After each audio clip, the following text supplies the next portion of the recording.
여러분 솔직히 한번 생각해 보시겠습니까? 지금까지 남과 비교하면서 정말 나를 행복하게 해준 적이 있었습니까? 19세기 독일 철학자 쇼펜하우어.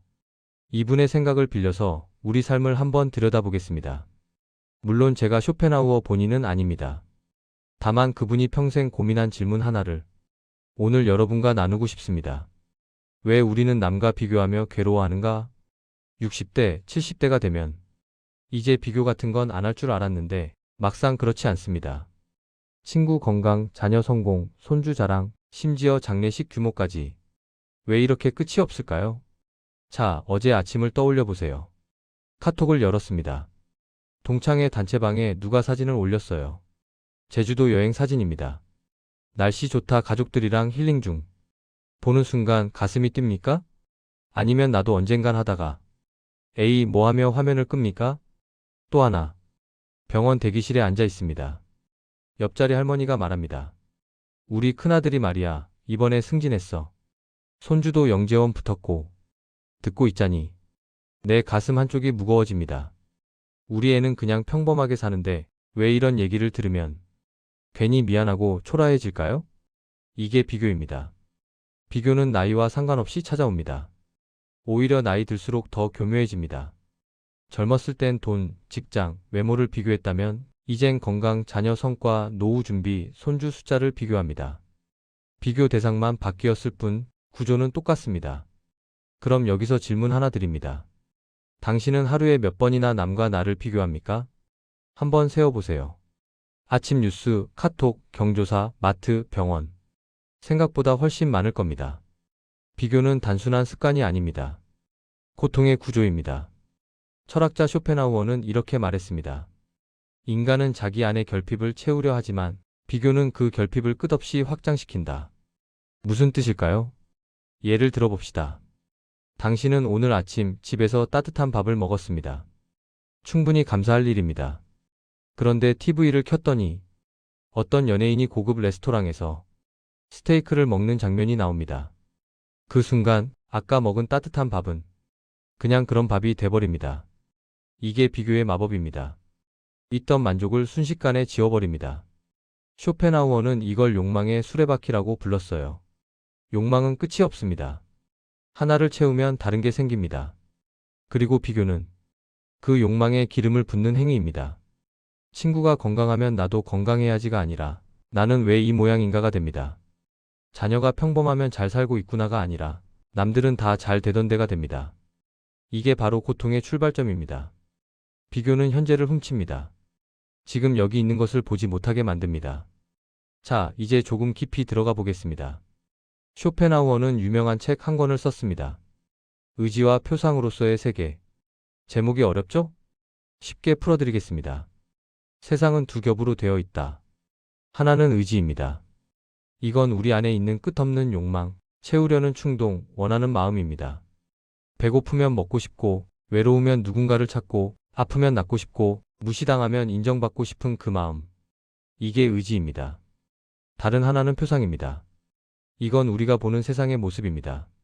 누구는 부자로 보이고, 누구는 건강해 보이고, 누구는 행복해 보입니다. 하지만 이건 다 겉모습일 뿐입니다. 쇼펜하우어는 이렇게 말합니다. 의지는 끝없이 원하게 만들고, 표상은 그걸 자극한다. 비교는 이 둘을 합쳐 고통을 만든다. 예를 들어볼까요? 당신은 건강검진을 받고 왔습니다. 의사가 말합니다. 괜찮습니다. 나이에 비해 양호해요. 기분이 좋습니다. 집에 돌아와 쉬고 있는데 친구한테 전화가 옵니다. 야, 나 요즘 매일 등산 다녀. 혈압도 떨어지고 살도 빠지고 완전 좋아. 그 순간 아까 들었던 양호하다는 말은 그냥 그런 거가 됩니다. 왜냐하면 비교가 시작됐으니까요. 내 의지 더 건강하고 싶다가 친구의 표상 건강해 보이는 모습을 만나 새로운 결핍을 만들어냅니다. 이게 바로 비교의 구조입니다. 여기서 많은 분들이 묻습니다. 그럼 비교를 아예 안 하면 되는 거 아닌가요? 좋은 질문입니다. 하지만 현실적으로 불가능합니다. 왜냐하면 인간은 사회적 동물이기 때문입니다. 우리는 혼자 살지 않습니다. 가족이 있고 이웃이 있고 친구가 있습니다. 그들의 삶이 보입니다. 보이면 자연스럽게 비교가 됩니다. 이건 나쁜 게 아닙니다. 본능에 가깝습니다. 쇼펜하우어도 비교 자체를 나쁘다고 말하진 않았습니다. 대신 이렇게 말했습니다. 비교를 할 순 있지만 거기에 끌려다니면 안 된다. 무슨 뜻이냐면 비교는 정보로만 받아들이라는 겁니다. 판단이나 고통으로 받아들이지 말고요. 예를 들어 친구가 해외여행 다녀왔습니다. 사진을 봅니다. 이때 두 가지 반응이 가능합니다.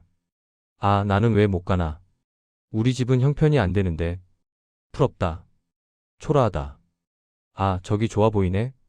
나도 언젠가 기회 되면 가보면 좋겠다. 근데 지금은 괜찮아. 차이가 보이시나요? 반응 1은 비교를 나의 부족함으로 해석합니다. 반응 2는 비교를 하나의 선택지로만 봅니다. 고통은 비교 자체가 아니라 비교를 어떻게 해석하느냐에서 옵니다. 그럼 이제 실전으로 들어가 봅시다. 비교가 시작될 때 감정을 어떻게 다룰 것인가? 쇼펜하우어는 거리 두기를 강조했습니다. 감정이 올라올 때 그 감정에 휩싸이지 말고 한 발짝 뒤로 물러서서 보라는 겁니다. 구체적인 방법을 알려드리겠습니다. 비교하는 순간 감정을 정확히 인식하세요. 아, 지금 나는 부럽다. 아, 지금 나는 초라하다. 아, 지금 나는 화가 난다. 이렇게 이름을 붙이는 순간 감정과 나 사이에 틈이 생깁니다. 감정이 올라오면 3초만 멈추세요. 숨을 한번 깊게 쉬고 이건 비교에서 온 감정이야 라고 속으로 말하세요. 그냥 이것만으로도 감정의 강도가 절반으로 줄어듭니다. 왜 나는 저렇게 못하지? 대신 저 사람은 저걸 위해 뭘 포기했을까? 왜 우리 집은 안 되지? 대신 우리 집은 지금 뭐가 있지? 질문을 바꾸면 보이는 세상이 달라집니다. 비교는 주로 가까운 사람들 사이에서 일어납니다. 가족, 친구, 동창, 이웃, 이들과의 관계에서 어떻게 경계를 세울 것인가? 경조사 자리에서 친구가 자녀 자랑을 늘어놓습니다. 듣고 있자니 속이 쓰립니다. 이럴 땐 이렇게 해보세요. 그래, 잘 됐다. 축하해. 짧게 말하고 화제를 돌리세요. 요즘 건강은 어때? 나 요즘 무릎이 좀 그래서. 비교에 끌려 들어가지 마세요. 당신이 주도권을 쥐세요. 우리는 손주가 5이야. 우리는 셋인데. 이런 대화 의미 없습니다. 손주가 많다고 행복한 게 아닙니다. 손주가 적다고 불행한 것도 아닙니다. 중요한 건 관계의 질이지 숫자가 아닙니다. 친구가 손주 자랑하면 좋겠다 한마디만 하고 내 얘기는 안 해도 됩니다. 경쟁할 필요가 없어요. 옆집은 차도 바꾸던데 우리는 언제 바꿔? 배우자가 이런 말을 할 때 화내지 마세요. 대신 이렇게 말해보세요. 우리한테 지금 중요한 게 뭐지? 차? 아니면 건강? 아니면 마음 편한 거? 대화의 방향을 비교에서 가치로 돌리세요. 비교를 줄이는 가장 강력한 방법은 나만의 루틴을 만드는 것입니다. 쇼펜하우어는 평생 규칙적인 생활을 했습니다. 매일 같은 시간에 일어나고, 같은 시간에 산책하고, 같은 시간에 글을 썼습니다. 왜 그랬을까요? 루틴은 비교를 차단하기 때문입니다. 루틴 속에선 남의 삶이 보이지 않습니다. 내 리듬만 있습니다. 60대, 70대에게 루틴은 특히 중요합니다. 은퇴하고 나면 시간이 너무 많아집니다. 시간이 많으면 쓸데없는 생각이 늘어납니다. 그 중 하나가 비교입니다. 그럼 어떤 루틴을 만들까요? 1. 아침 산책. 아침에 일어나면 무조건 밖으로 나갑니다. 동네 한 바퀴만 돌아도 됩니다.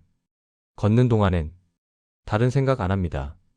발바닥 느낌, 바람, 새소리. 그것만 느낍니다. 이 손으로 하는 일, 설거지, 청소, 화분 가꾸기, 뭐든 손을 쓰는 일. 손을 쓰면 머리가 비워집니다. 비교는 머릿속에서 일어나니까 머리를 비우면 비교도 줄어듭니다. 3. 기록하기 10분. 자기 전에 오늘 하루를 세 줄로 적어봅니다. 오늘 뭐 했지? 기분은 어땠지? 내일은 뭐 할까? 이것만으로도 삶이 정리됩니다. 비교가 힘든 이유는 남에게 보이는 걸 중요하게 여기기 때문입니다. 저 사람이 나를 어떻게 볼까? 우리 집이 초라해 보이면 어쩌지? 이런 생각이 비교를 부릅니다. 쇼펜하우어는 말합니다. 남의 시선은 당신을 행복하게 못한다. 정말 그렇습니다. 남들이 당신을 부러워하든 무시하든 당신의 실제 삶은 안 바뀝니다. 중요한 건 내 마음이 평온한가입니다.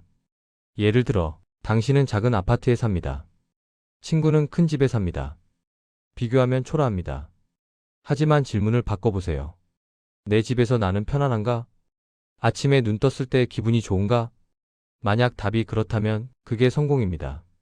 집 크기는 상관없습니다. 성공의 기준을 바꾸세요. 남에게 보이는 것에서 내 마음의 평정으로. 이게 쇼펜하우어가 말한 의지로부터의 자유입니다. 영상을 마치기 전에 마지막으로 하나만 부탁드립니다. 오늘부터 딱 하나만 해보세요. 아침에 일어나면 카톡 확인하기 전에 창문을 열고 밖을 5분만 보세요. 하늘, 나무, 바람. 그냥 보기만 하세요. 비교하지 말고요. 이게 쇼펜하우어가 말한 미적 관조입니다. 세상을 욕망 없이 그냥 바라보는 것. 5분이면 됩니다. 이걸 일주일만 해보세요. 그럼 당신은 조금씩 자유로워질 겁니다. 비교로부터, 남의 시선으로부터, 끝없는 욕망으로부터 60년을 살아오셨습니다. 이제 좀 쉬어도 됩니다. 남과 비교하지 말고 당신 자신으로 사세요. 그게 진짜 삶입니다. 여기까지 들어주셔서 감사합니다. 오늘 하루도 평온하시고 구독과 좋아요는 앞으로 영상 제작에 큰 힘이 되어줄 것입니다.